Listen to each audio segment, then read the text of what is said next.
When you see me and tears are falling from my eyes, it's because I'm thankful.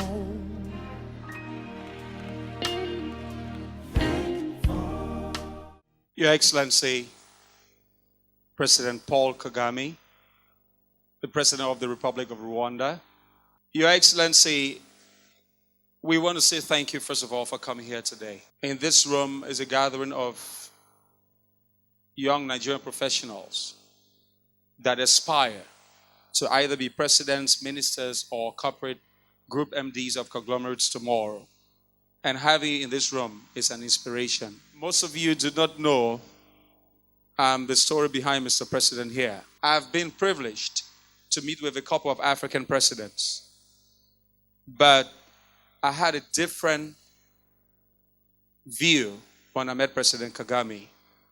I met somebody who's got a vision for youths, who looks at Africa being dependent on itself than dependent on the West. Somebody who thinks that no matter your background, based on his background, you can aspire to be whatever you want to be. I met young people, 25, 26 years old, that are actually leaders in this country. Some of them whom you saw me talking to today.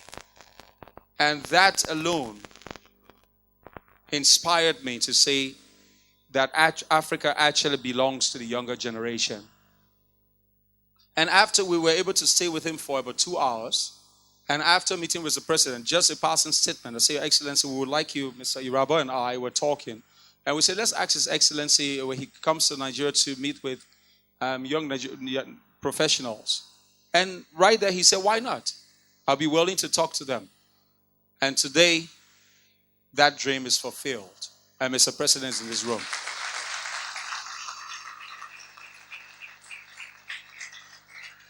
Your Excellency, we don't just want this to be a talk. We hope to take this further, to have people in this room come to Rwanda, to Kigali, to experience what we have experienced. To me, in my opinion, is the cleanest city in Africa.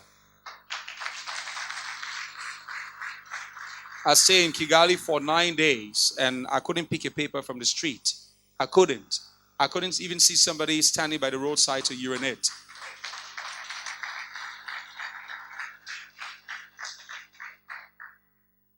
And I was able to go on very beautiful roads. We hope to have launch the Nigerian Rwanda Chamber of Commerce for Young Professionals beginning today, where young professionals in this room will be able to come to Kigali and interact with Rwandan young professionals and have a formal session where you'll be able to address them again. And we'll have Rwandan youths come to Nigeria as well and see about the investment opportunities between the two countries. Your Excellency, once again, on behalf of Ray Communications, Vision, Innovation, and Concepts, and the young professionals in this room, from all walks of life, lawyers, bankers, musicians, doctors, we want to say welcome to Nigeria, and we are glad to have you. You're actually, I think, the most youthful president as well in Africa. Thank you, Mr. President. Welcome. Thank you very much for, first of all, very kind introduction. And I want to thank you people for the invitation and for this opportunity to meet the young people, young professionals of Nigeria. Also, for me, it's a pleasure. I have visited Nigeria several times, but you will be surprised I had never visited Lagos. So I'm here for the first time and I'm very happy to be here.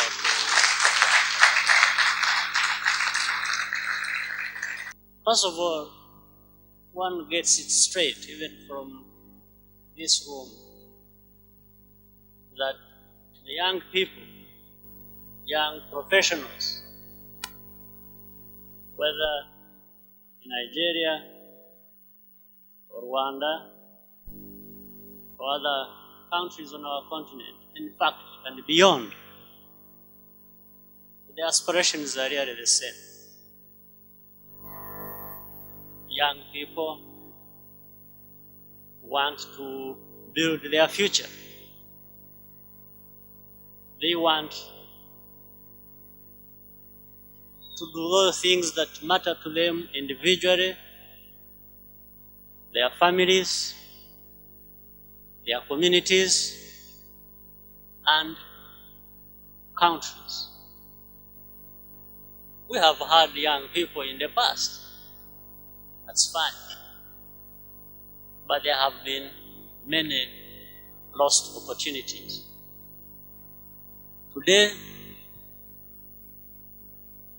I think we should be challenged to make sure that we don't lose opportunities anymore.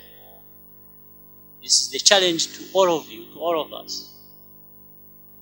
Us as leaders, older than you as young people, in fact, who have had better opportunities than many of us in that past, because it is better education, there are different technologies that allow for interaction, for networking, for improving everything in our lives, or different things that we are doing in our lives. So every year, every decade brings better and different opportunities. So it's up to us. And again, starting with the leaders, our job, as I know and feel, is to make sure that we work with you and make sure these opportunities are not wasted. And you are given the space, the time, the support, the facilitation for you to seize these opportunities and do better and be better than ourselves. But every time people want to grow, and therefore levels keep growing as well. So leaders, depending on what level, with a vision, with a commitment, being able to identify what the problem is and committed to dealing with the problem, and more importantly, working together, there is no problem that is insurmountable.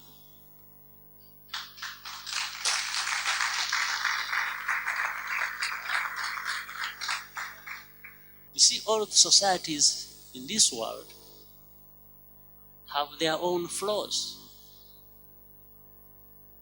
So I can't allow you